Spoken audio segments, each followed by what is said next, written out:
శ్రీ మద్దమాంబదేవి రథోత్సవం అనగా తిరునాల ఆహ్వానం మన మద్దికేర గ్రామంలో శ్రీ మద్దమాంబదేవి రథోత్సవం ఫిబ్రవరి 3వ తేదీ 2026 మంగళవారం సాయంత్రం 5:50 శ్రీ మద్దమాంబదేవి రథోత్సవం అనగా తిరునాల లాగు కార్యక్రమం జరపబడును. రథోత్సవ కార్యక్రమాలు ఫిబ్రవరి 2వ తేదీ సోమవారం రాత్రి 9:30 లగ్నోత్సవం మరియు అమ్మవారికి మాంగళ్య ధారణ జరుగును. అలాగే ఫిబ్రవరి 3వ తేదీ మంగళవారం సాయంత్రం 4 గంటలకు రథం ముందు హోమం కాల్చుట, సాయంత్రం 5:50 రథం లాగబడును.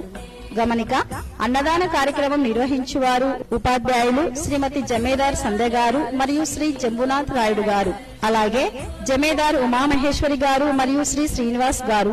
కావున భక్తాదులు గ్రామ ప్రజలు విచ్చేసి శ్రీ మద్దమాంబదేవి అనుగ్రహం పొంది కార్యక్రమాలను జయప్రదం చేయవలసినదిగా కోరుచున్నాం. ఇట్లు మద్దికేర గ్రామ పెద్దలు, ప్రజలు మరియు భక్తాదులు.